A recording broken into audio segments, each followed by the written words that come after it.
Thank you so much for joining our virtual workshop series, DC Circle Sessions. My name is Sarah. My partner Jazz is hosting the first session, and we are the founders of Distant Connections, a creative campaign designed to connect others through creativity. Creating is a process, and we all grow when we connect with one another.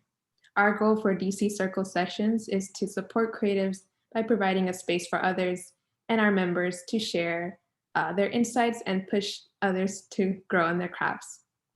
We have two workshops today, and the first is going to be held by Jazmine Lawrence, where she'll be sharing insights on creative writing. The second session will be held by Janet Lawrence, who will be leading her Let's Get Cookin' workshop. You are in for a treat. And this is a mother-daughter duo, so we have some great stuff in store for you today. Get excited. All right, I think we are ready to go ahead and get started with this workshop. This is a pre-recorded workshop, so you can view this at your own leisure. Make sure to put your pen to paper and take some notes. So Jazz, take it away. Hello again. Thanks for joining me today on this session all about creative writing. Let's get right into it. So what exactly is writing?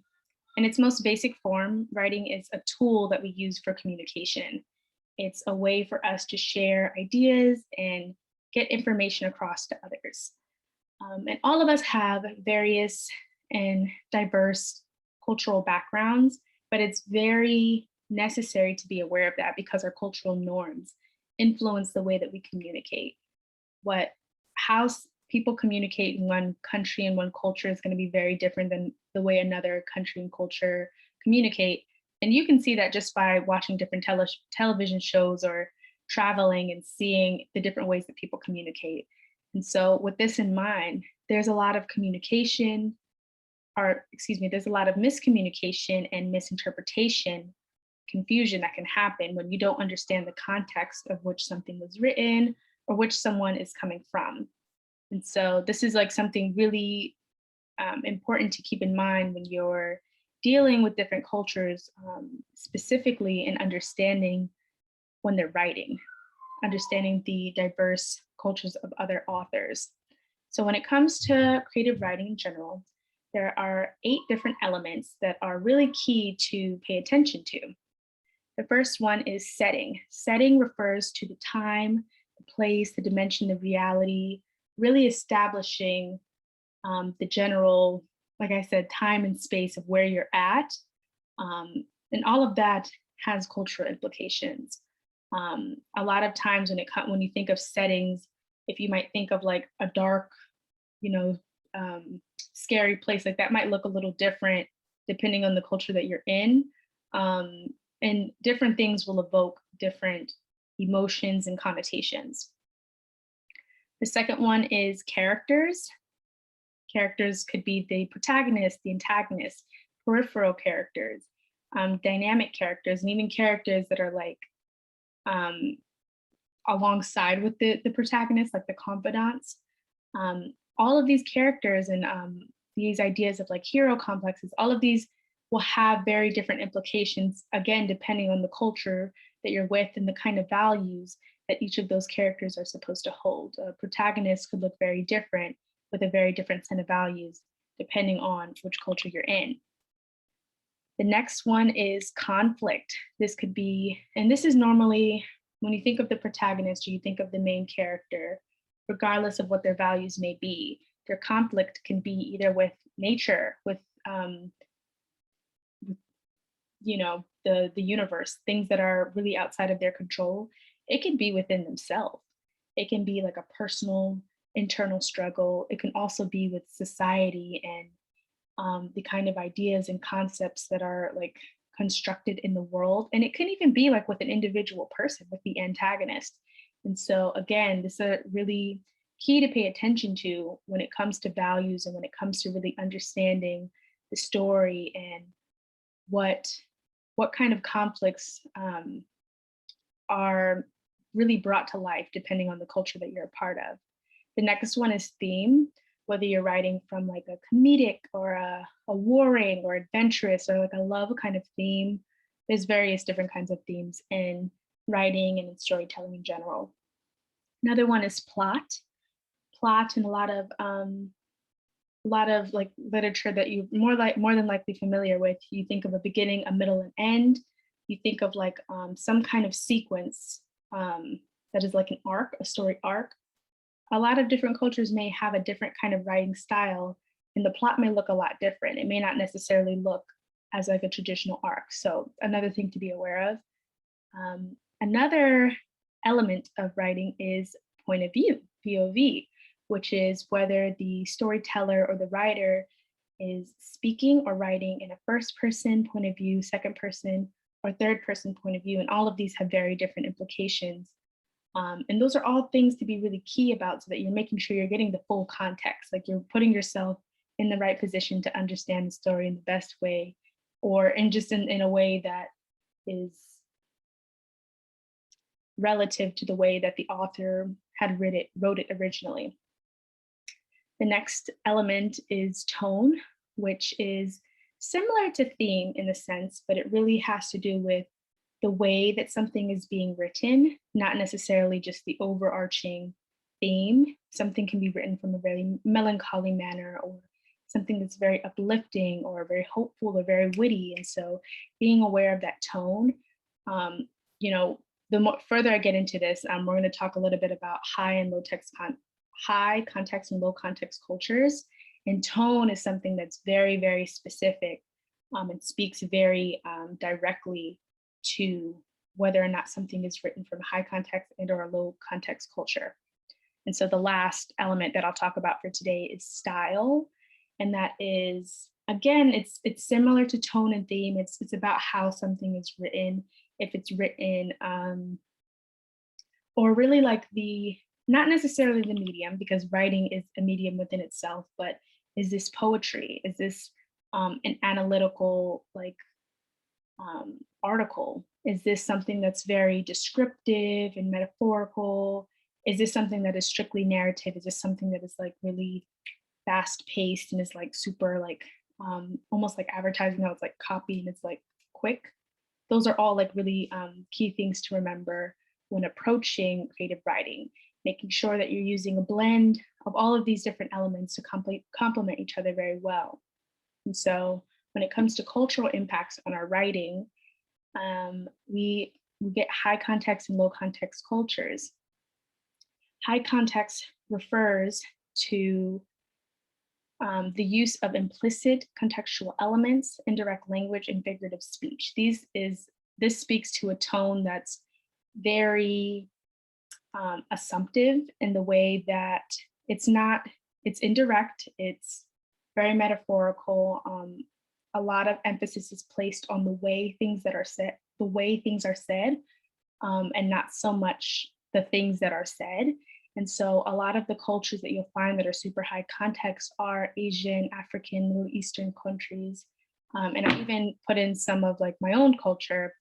A lot of like Hispanic cultures are also very high context, or they lean more on that side of the scale. Whereas low context cultures, they prefer to use very explicit and clear elements, very direct language and very factual references. This is, more so straight to the point. It's not leaving much room for interpretation as far as like the meaning or the purpose of something that was written. And so you'll get cultures that are like, Jamaican culture. You get Germany. I actually used to live in Germany. Even the United States and a lot of like English speaking countries are a little bit more on that lower context. I also provided a couple of other links for further exploration in case you're interested to kind of view and see a little bit more about what the different impacts that culture has on language and that culture has on writing specifically, because I think you'll find really interesting things.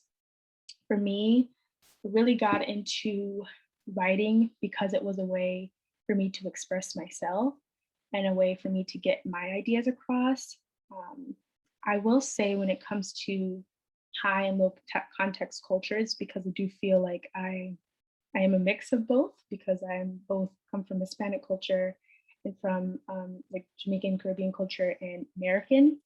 And so I would kind of say that it more so more or less, no, sorry.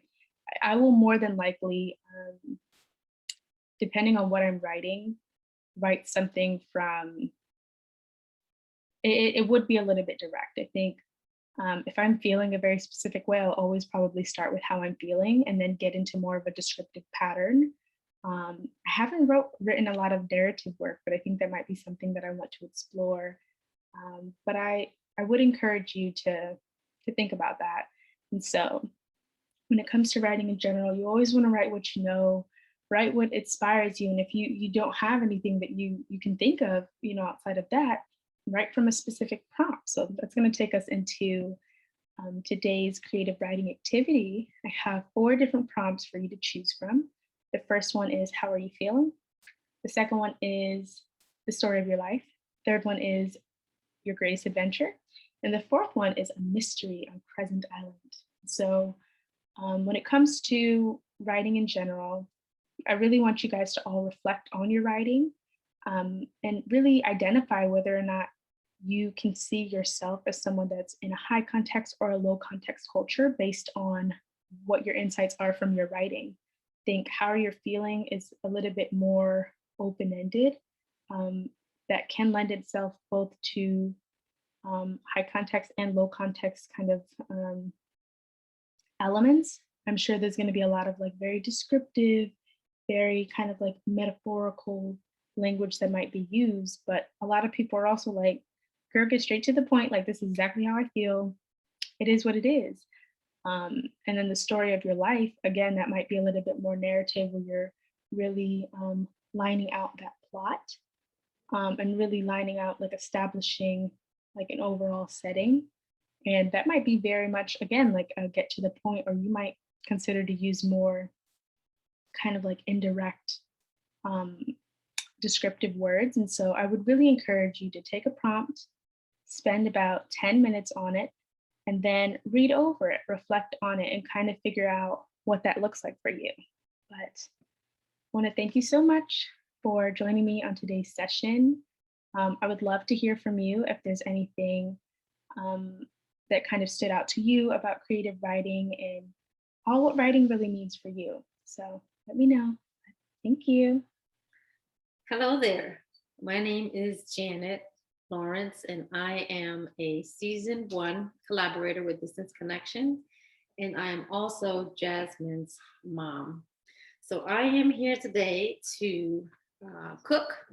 I'm going to show you how to make arroz con leche. It is a Costa Rican, it's not actually just Costa Rican, it's also a Hispanic or even Spanish type of dessert. So a lot of Hispanic countries, they make this, and they may have various ways that they like to make it, but I'm going to make it Costa Rican style. So I hope that you enjoy it. The reason why I like to cook is because I like to eat. So I like to eat various foods. My mom is from Costa Rica, and my dad is from Puerto Rico.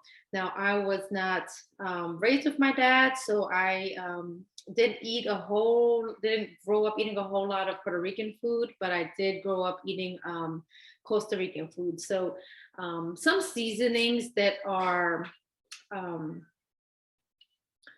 guess, Costa Rican people use would be like onions and garlic. They use bell peppers, green peppers.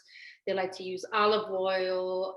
They like to use cilantro. So cilantro is an herb, and it's very popular in the Hispanic culture. They also use tomatoes as well. So a lot of times they'll make tomato-based stews or tomato-based beans. And so it's all very popular. So they'll use that kind of combination. Sometimes they'll blend it up together and make like a little seasoning with that. And they'll use that to season their meats, chickens, beef, pork, whatever that they have. They'll use it to season that. They'll also use it in, again, like their beans. When they're cooking their beans, they'll use it in those dishes. So those are all popular dishes: rice and beans, either separated or combined together. That's popular in Costa Rican culture. They actually, their famous dish is,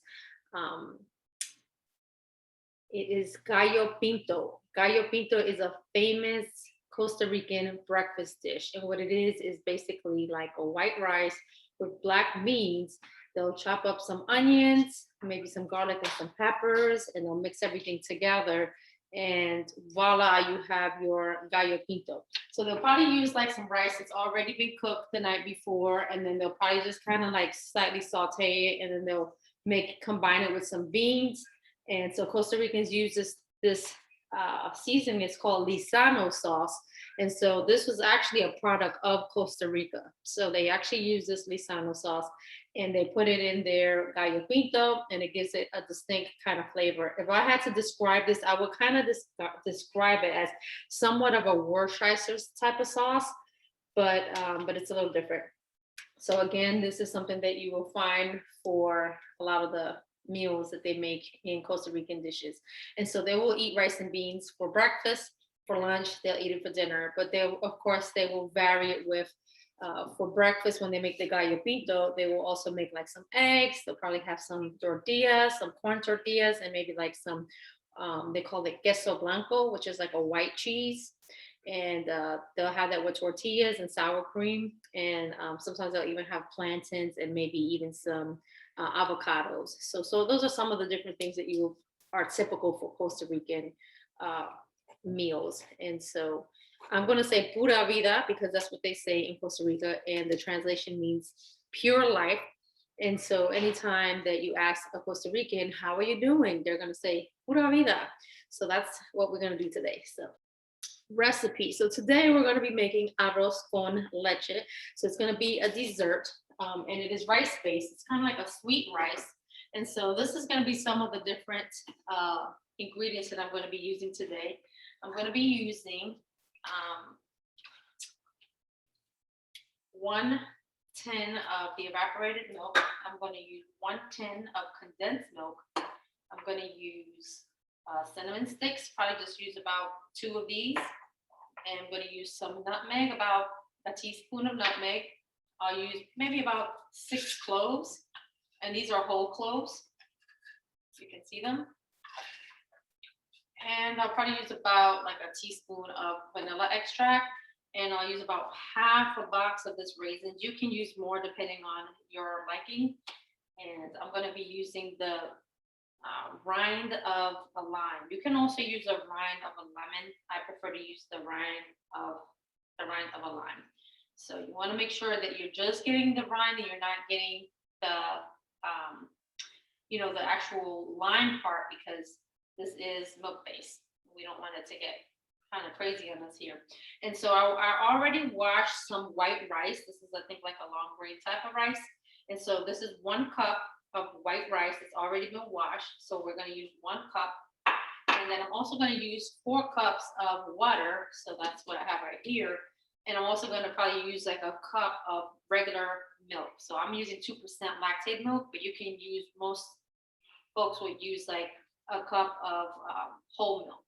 So it sounds like a lot of liquid for a small amount of rice, but it's going to make sense once we get to cooking. So this is the basic ingredients for that.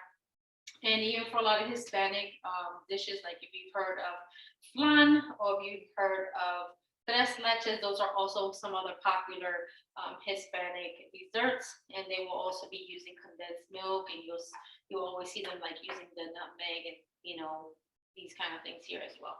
So that's it for the ingredients. All right, so I'm going to turn the stove.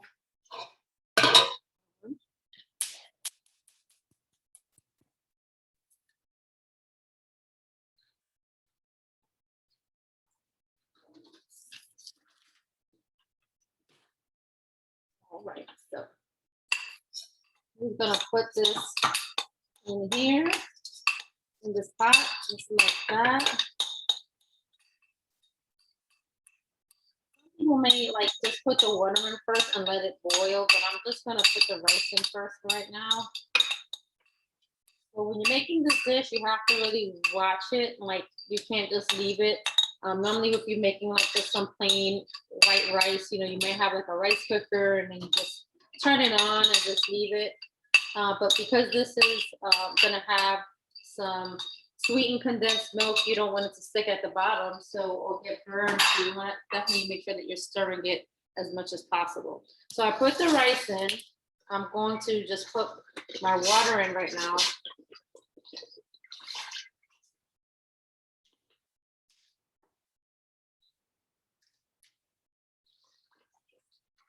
Water in, just like that. Okay, and then I'm gonna go ahead and put some of this rind, just a few pieces. It doesn't have to be a lot, a few pieces of the rind. And it kind of gives it a little special flavor. It kind of offsets the sweetness and the sugar, kind of gives it a little balance. So sometimes people will use salt with sugary dishes to get kind of offset the sweetness, but in this case, I'm using the rind of a lime. And then I'm also going to use cinnamon sticks. If you don't have cinnamon sticks, you can use the ground cinnamon, but it's going to probably change the color of your rice here. So I use the cinnamon sticks, and so it keeps the integrity of the color of the rice here. Try to find the big one. Okay, so I'm only just using 2. These are very strong and powerful spices, so you don't, a little goes a long way. If you only have 1, you can just use 1 and that should be fine. I'm gonna just be adventurous and use 2. So I'm gonna let this kind of get to a boil, and once it gets to a boil, I'm gonna let it kind of cook a little bit, and then after it's been cooking for a little bit, then I will go ahead and add a few additional ingredients. So I don't want to add everything in right now because then it'll take a longer time for this rice to cook. So something good for you to know is that if you just are having a craving for this and you don't have the time, this is going to take a little bit longer. Could take like maybe 40 minutes, but it can go a lot faster if you have rice that's already cooked. I think it tastes better this way, but it still will come out good if you just get like a cup of some cooked rice, and then you just have the same ingredients and you just go ahead and put all those ingredients in. You probably don't need as much water, but you will have to play with it to see the consistency and see if you like it. It might be a little bit more liquidy or less, just depends on, you know, how much you're using. So the first time I made it, I had to kind of play with it, kind of keep adding liquids to kind of see how I liked it, or, you know, taste it to see if you like the sweetness. You may have to add some more, you know, something else. The first time I made it, I actually didn't have whole milk. I ended up having almond milk and it worked out just great. So if you want to kind of just cut back on some of the milk that you're using, you probably can use almond milk as well.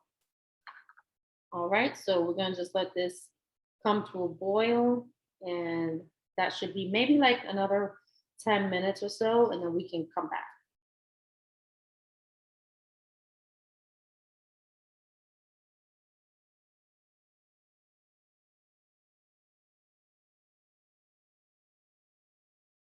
Oh, another thing too.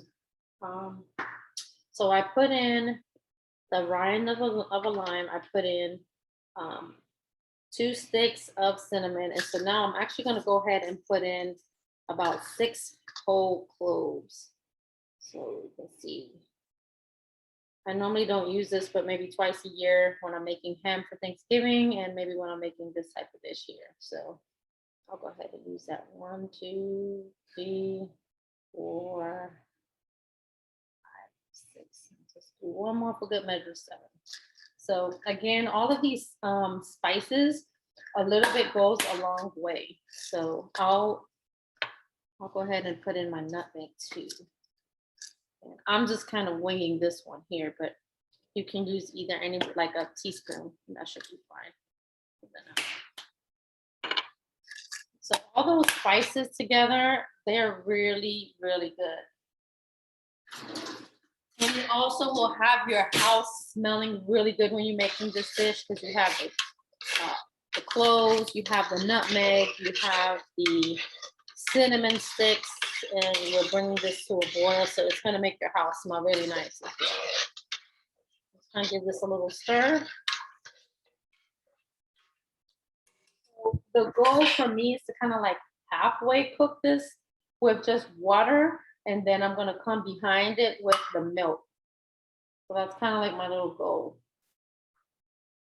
And I'll probably, yeah, I'll just wait on that. You can put that. So while I'm waiting for that, I can go ahead and just open the condensed milk. I'm going to use the whole can, and I'm also going to use the whole can of the evaporated milk as well.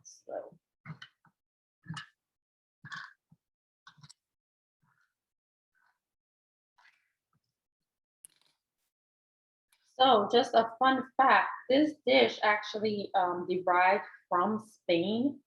So I think it was during the time when the Moorish people were kind of controlling the land there in Spain. So this dish, along with flan, derived from, these are desserts that derived from Spain. So I thought that's pretty cool.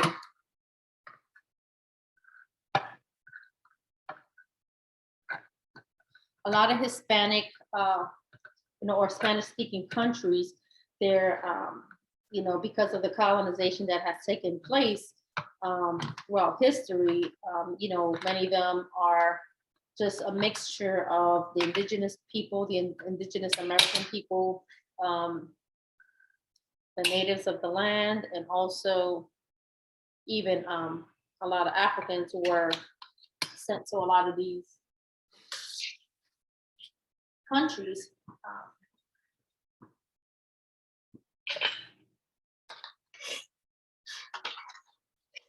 So you have a little bit of different things that are, that kind of get brought to countries. Some of it comes from other places, like in a lot of Hispanic countries, they love plantains. We call them plátanos. And so you have the ripe ones, which are the sweet ones. You'll see them yellow, or we have the green ones, which, we call plátanos maduros. And those are just like they call it, it's basically translated as like a hard plantain. And so I'm going to show you that while we're waiting on this rice.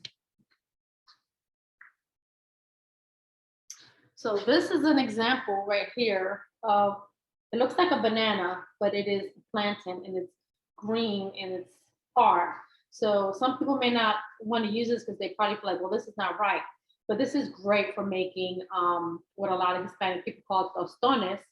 And what we'll do is we cut off the ends, and we'll kind of put a slit through here, kind of open the peel, and then we'll kind of start cutting the plantain like in a little slant, and in a kind of like a, maybe a 1/2 inch to, kind of chunk. And then what we're going to do is we're going to get some oil, some frying oil. We'll put the plantains in there, and then we'll let them kind of fry up a little bit. We'll take them out because they're hard. And so they'll be like fried on the outside, but on the inside, they're hard. So what we'll do is we'll take them out, and some countries, they have like a masher. This is what I do.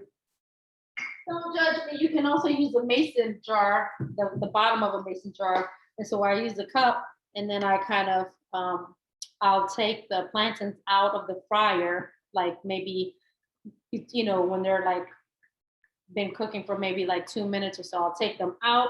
I'll put them on a paper towel. I will go ahead and kind of mash them so they can kind of get a little flattened. And then I'll put them back in there so they can finish cooking. And then once they're done, I'll put them on a paper towel to, pick up the excess oil. I'll put a little bit of like maybe garlic powder. If you have some fresh garlic, you can do that, and that will be good. And so put a little garlic salt or a little bit of fresh garlic and a little salt on there, and that's really good, especially with like some rice and bean dishes. It comes out great. So, all right, so my rice is coming to a nice boil here.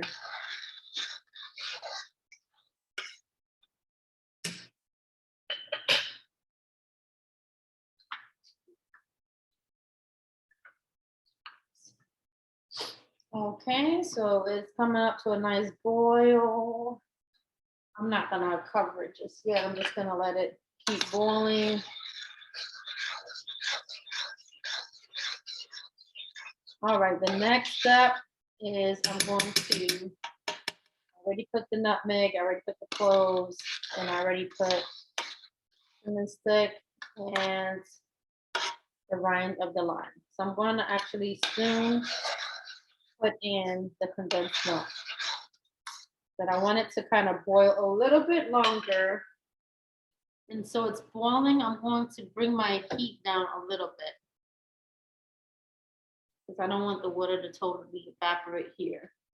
And so I don't want to throw in the regular milk yet, because I'm afraid that it's gonna kind of curl. So I'm gonna put in the condensed milk first, and then we'll go from there. So I think the only ingredients is just the milk ingredients at this point, and then we're gonna also add some vanilla extract. So this is just a process of patience, because it's good, but we don't want it to be like crunchy rice. We want the rice to actually be cooked. And normally rice, you know, can cook down by itself with just water alone within like 20 minutes or so.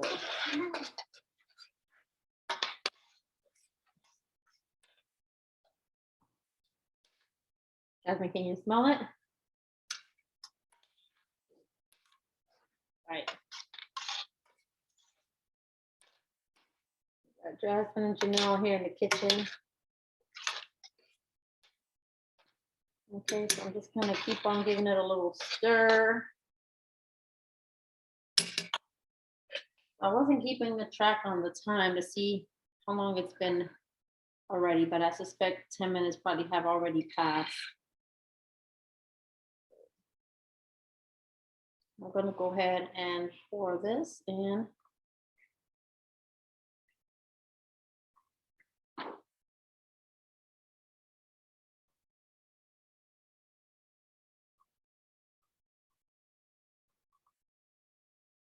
And again, some people, they don't like the process that this takes, because they might feel like this takes a lot longer because of the adding the sweet condensed milk and adding all these milks.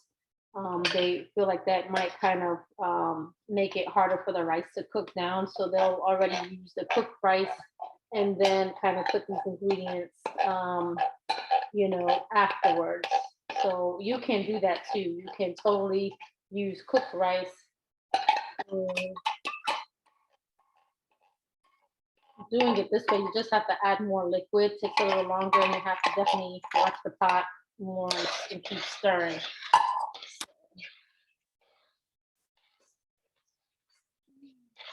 Okay.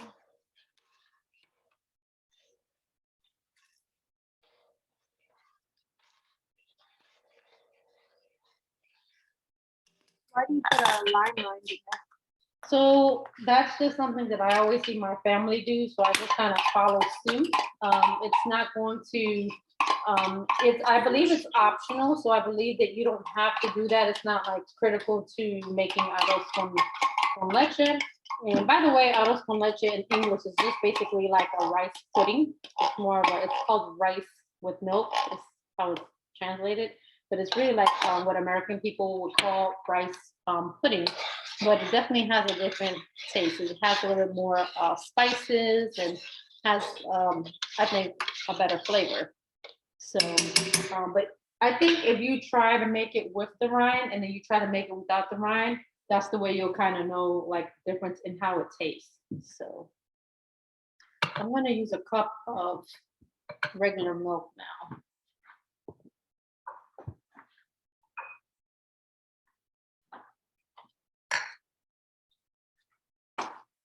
I'm probably just going to even use like half a cup. I don't need to use a whole lot.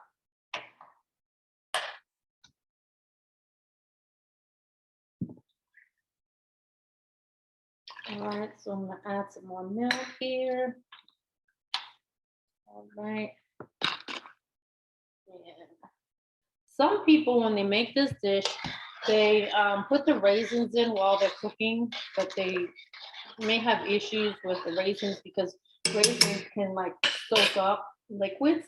And so they might find that the raisins are getting too swollen, or they're taking up too much of the liquid from the milk. So sometimes people will actually soak these raisins. Like my aunt, she actually soaks her raisins in like some type of liquor, maybe like some kind of rum or something like that. She will soak them, and that gives it a whole nother like distinct flavor within itself. But I am opting not to do that, but you can always experiment at your leisure. Again, you can go on YouTube, you can go on Pinterest, and you can, see that there's like different variations in how people make this here. Some people again, they make it their own. So whatever floats your boat, but it is very tasty. I like it. And so you can eat it warm, you can eat it cold. It's more of like a pudding. So it tastes good either way. So I hope that you guys enjoy it. I'm going to keep stirring. I don't want that milk to get, I don't want people stuck at the bottom. At some point, I'm going to put a lid on it and probably like close it down for like 5 minutes and then come back and do a little more stirring. I don't want it to get.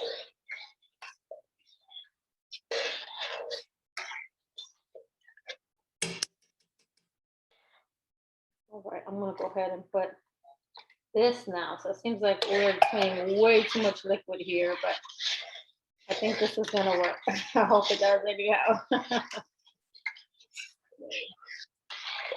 My son does not like this with raisins, but I'm gonna put a little bit of raisins in here. He can pull them out. He can like it. But that is the typical way Costa Ricans make it, is with raisins. So again, in other countries, they may not use any raisins. So these are things that are probably like optional. As long as you have the rice and the milk and the spices, I think those are the main ingredients. The rind of the lemon, of the lime, and also these raisins here are all optional. Okay. Keep stirring, keep stirring, keep stirring.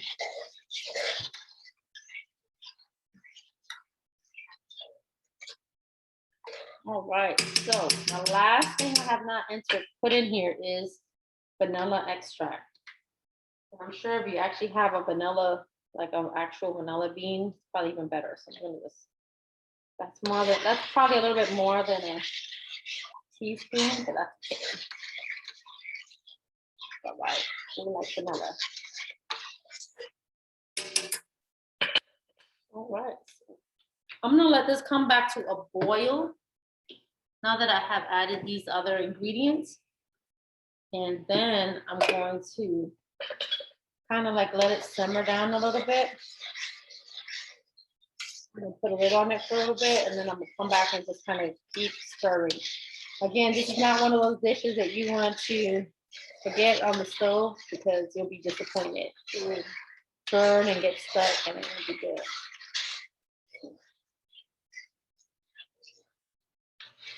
We're just gonna give it a little stir, make sure we combine all those spices and all those ingredients together. Taste it a little bit.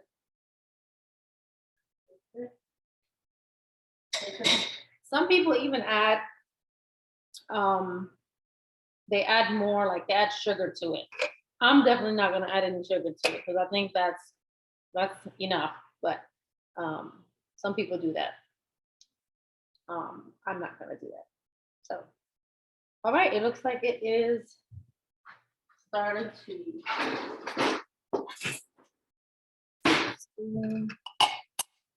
and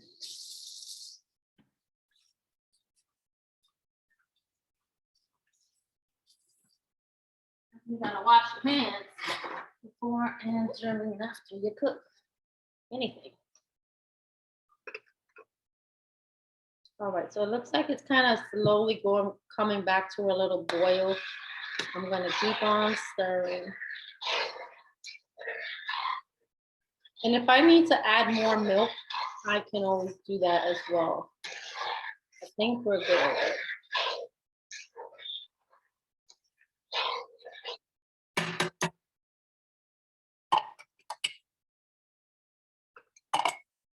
Sit right there.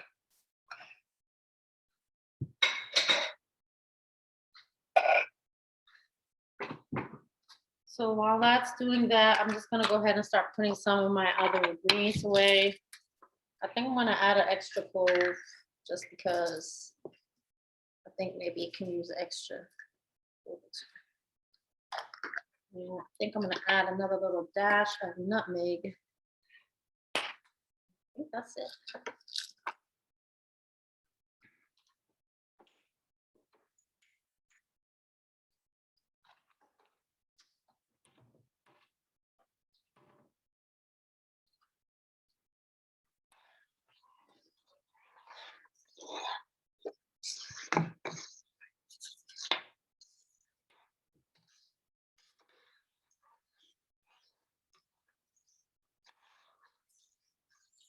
Okay, so I'm going to actually lower this here.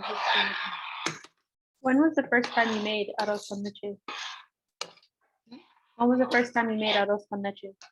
The first time I made this, I don't know, to be honest with you. I don't make it that often, to be honest with you. I probably make this like twice, maybe 3 times a year. And yeah, I think I'm the main one that likes this. So that's why I make it. I'm the main one that likes this.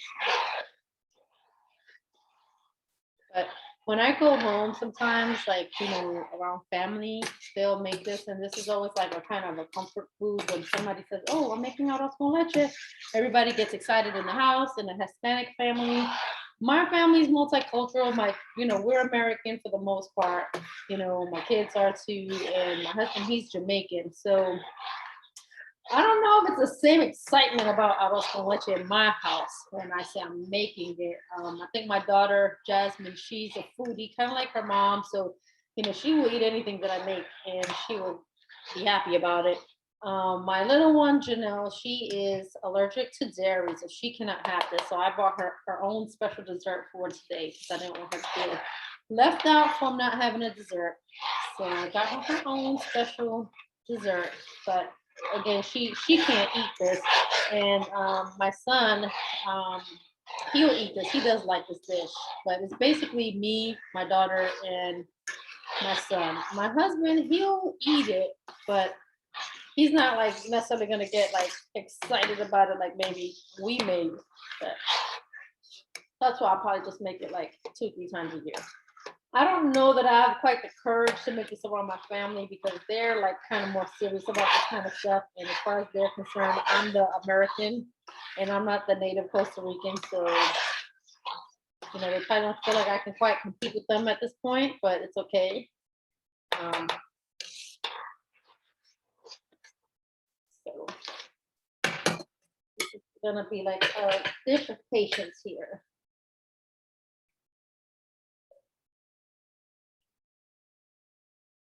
So I'm gonna put the lid on this. All right.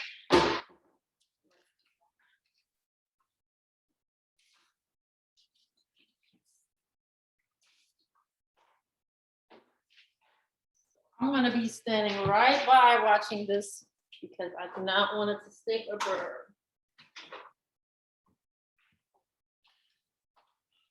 But yeah, doing it this way probably takes about 45 minutes. Do you remember the first time you had arroz con leche? I don't because I was a child. As I'm sure I've had this like as a child.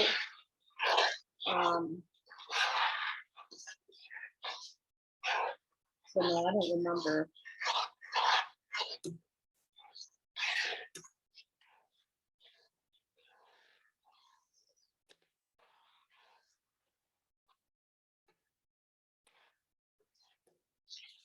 So with this, if you're gonna make this with the regular milk, I would advise you to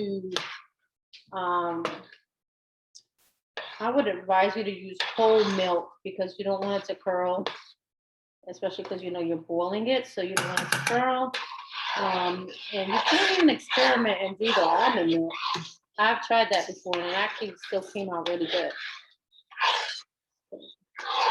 Especially if you buy the almond milk, like almonds, the milk 60 or 80 that already sweetened, it makes it a little bit sweeter.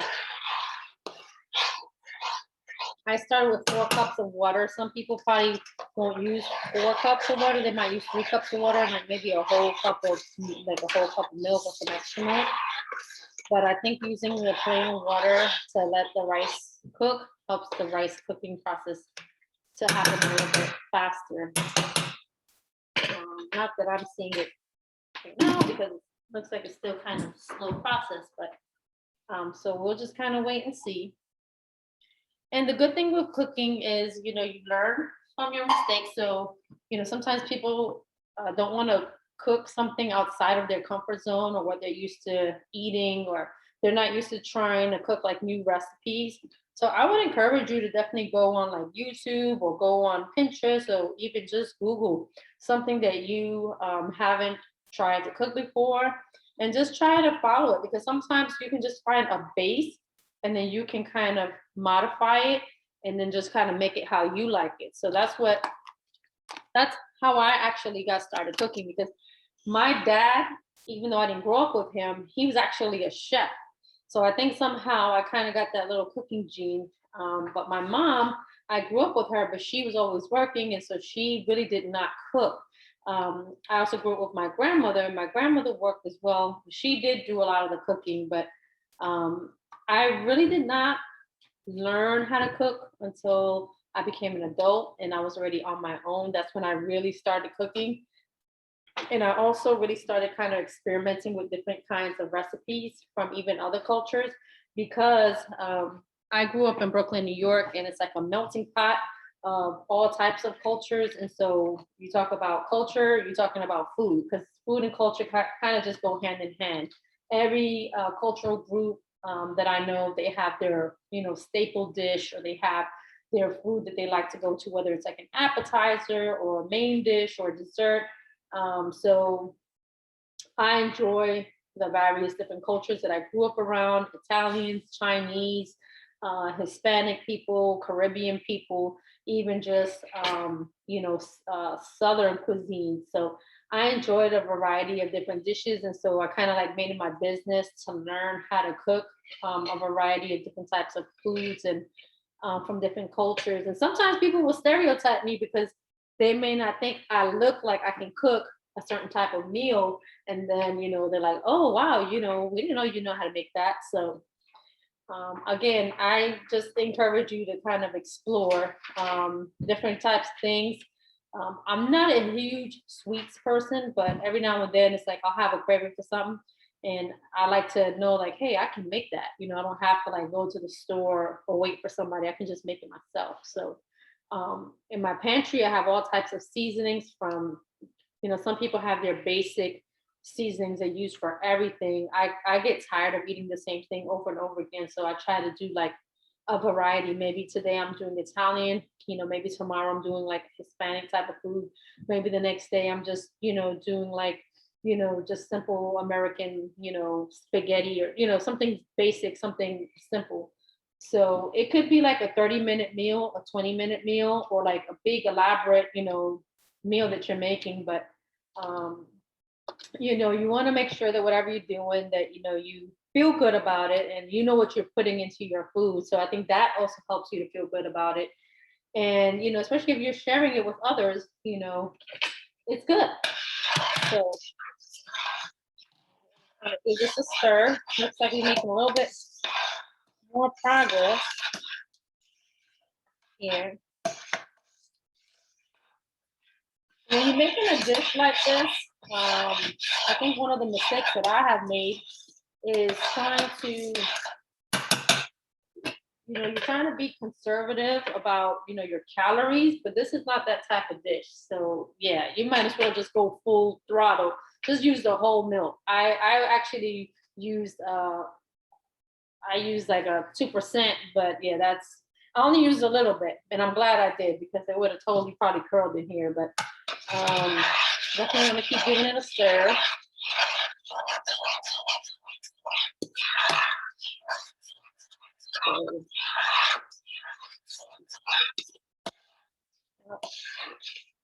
And I can tell that it's starting to, cook down a little bit, the rice. I like the consistency. It's kind of like starting to get a little bit creamy. It's boiling, it's getting a little bit creamy. And it's not sticking, which is good.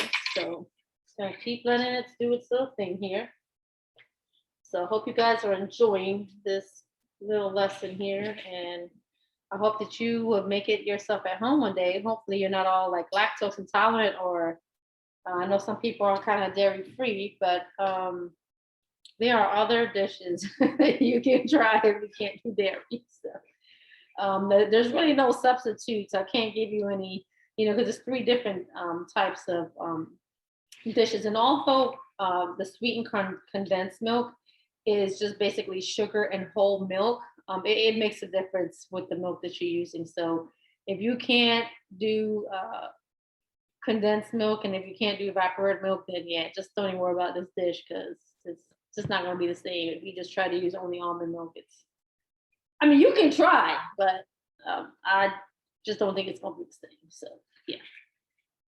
But anyhow, that's another reason we probably don't make this too often too, is because we're not really friends with lactose, and yeah, that's all I'm gonna say about that. So yep, let me keep on stirring. About how many servings does this make? Well, it's probably can make, it depends on the person, because some people, I'm not trying to talk bad about Hispanic people, but they might be a little greedy. And so what might be a serving to a normal person, like, maybe 3/4 of a cup or something, they may want like, a whole cup or a half. So it just depends. But, you probably can get, I suppose you probably can get maybe like 6, what do you think? Maybe 6 to 8 servings? Maybe 6? I don't know. Jasmine was not giving me really a lot of confidence when I said 6. Maybe she thinks more like 4. Because we're gonna eat it today, and then we're gonna eat it tomorrow. So if you're gonna make it for like a party, then yeah, you might want to have like 2 cups. But like for our family, and it's just gonna be like 4 of us eating this. This will be good, and this will last us probably for like 2 or 3 days. So it depends on how much we're getting. I don't think it's done yet. If I was just cooking white rice, this would have been done. But again, it takes longer when you're cooking it with this condensed milk and evaporated milk. So is the whole process about 45 minutes, or just cooking down the rice? I probably want to say cooking on the rice. Yeah, cooking on the rice probably takes that long. And like I said, we would have been done if we would have used that cooked rice, because Jasmine was actually awesome and already cooked me some rice. But I think maybe the cooked rice was like in the fridge and it was a little bit more harder. It's like freshly cooked rice. And so I didn't really feel comfortable playing with the freshly cooked rice because it's still soft, and then adding milk and boiling it. So I'm like, I'll just go ahead and just make it like this. And this is actually the way most people, when they're saying they're making it, like old school folks, the newer, like people my age group, working people, that's just like, hey, I want this quickly. They'll probably just make it cooked rice. So the consistency that you're looking for, this is probably like about the consistency you want, because you don't want it to be like when you're making rice that it's just, it's just the rice. You want it to have like a creamy kind of texture. So I don't know if you guys can kind of see that. It might be a little bit still too, I guess, watery, but I'm stirring it, and as I'm stirring it and the pot is open, and it's kind of like evaporating a little bit. So I'm gonna cook a little bit more and probably just see if I can lower the heat a little bit more. So I'm not really paying attention to the time, probably like I should. I'm just kind of watching it. And when you've been cooking for a while, you kind of have an idea when it's done. You just start winging things after a while. So yeah. But I have experimented on my family many of times, and sometimes it's good, and sometimes it's just not that good, and they're not afraid to let me know. But it's okay, this is part of learning, and, next time, you'll get better. So the next dessert, Hispanic dessert that I would like to make is flan. I would like to make that one day, but that's also like, when you look at the ingredients, they seem like, oh man, this is really not healthy. It's like 6 eggs and a whole can of condensed milk or evaporated milk. It's maybe some butter. It's just like all these ingredients. It seems like not very healthy, but if you think about it, hey, you probably just make it once or twice a year. It's not like you're eating it every day. Then you probably don't feel so bad. But that is really good too. If you guys never heard of flan, you should look it up. It's probably will change your life. Thank you very much. Yes. So, yeah, I think I am gonna experiment on that. That's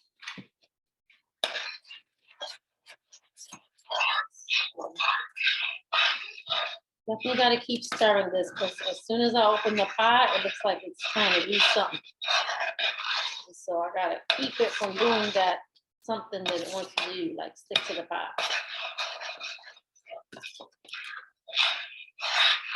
Is there any way to save it if it becomes stuck to the pot? I mean, you can probably, I think maybe one time I probably did burn it by accident. And I think I tried to salvage it by like dumping it into another pot, like the part that didn't get burned. And I think it maybe have been like okay, but that was probably like a really close call. So at this point, I'm gonna just turn the heat off because this is hot. So I'm just gonna give it a good stir. And then I'm just gonna put the lid on for like a good 5 minutes. And then I'll kind of taste it to see how it is. But I suspect it's probably done. Just wanna make sure it's actually done and not crunchy. You do not want crunchy rice.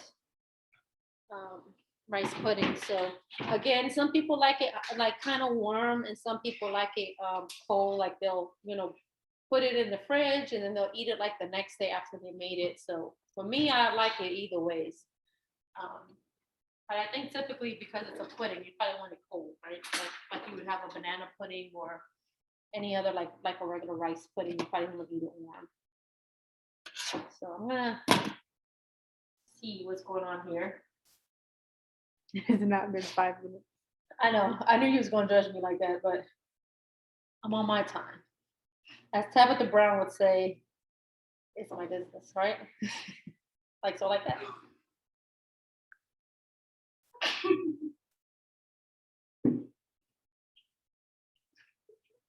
Very good. She says that too. Obviously, I've been watching Tabitha Brown, but it is good. When you taste it, you're gonna taste the spices. You're gonna taste the cinnamon. You're gonna taste the nutmeg. You're gonna taste the cloves. The cloves. You don't want to put too much. It's better to put less spices than to put more. Because if you have less, you can add a little bit more. But if you put too much, it just overpowers it and it can almost kill your dish. Now you could actually sweeten it a little bit more than what I did, depending on what your palate is. But I put a whole entire can of condensed milk in here, and a whole can of evaporated milk. So some people may still want to put in like maybe a tablespoon or two of sugar if they want it sweeter. So it's whatever your preference is, you can kind of add that to your liking. Again, I said some people soak the raisins with rum or whatever kind of liquor they prefer, and that will probably give it another little flavor to it. So it's kind of like however you want to, make it. But this is just a typical Costa Rican arroz con leche. So it's hot right now. I turned it off. I'm gonna just kind of let it sit, and then I will probably like put it on a plate and let it cool off, and then I'm gonna go in and dig in. But I hope that you enjoyed this little teaching here on arroz con leche, and hopefully you will follow me again sometime in the near future. I'll try to cook something else, and I hope you guys will enjoy it. And let me know if you've tried to make this arroz con leche. Let me know if you've tried any different type of variations, and let me know what your thoughts are. So I hope you guys enjoy yourself, and I want to thank Sarah. I want to thank Jazmine with Distant Connections for allowing me to be part of this workshop. So, bienvenido or adios. Buenas noches. Thank you so much for attending. Be sure to follow the host and stay in touch. We will be sharing the recording of the session later as well, so stay tuned for that. DM us or comment down below if you are on YouTube, or even email us if you have any questions or just want a little bit more information on the 2 sessions. You can also catch the recap on all of our social platforms. Make sure to check out Instagram, Facebook, and LinkedIn at Distant Connections to stay tuned for announcements, and we hope to see you again. So I just found a little small dish here, and I'm going to just show you what it looks like. And you know, with these, with the rind of the lime, you can remove that before you put that in your dish. You don't have to put that in your dish, okay? Barb. See that nice? So that's that creamy little consistency that I'm talking about. And again, if you don't like raisins, that's optional. If you do and you like other stuff, you can go ahead and do it like that. This is a little bit too full here, but that's the idea. See if I can throw in another raisin to give it some pizzazz. Voila!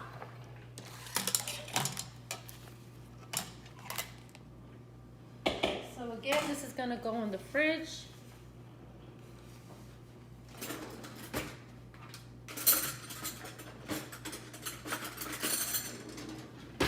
All right, so I'm going to get a little bit. Now this is still hot.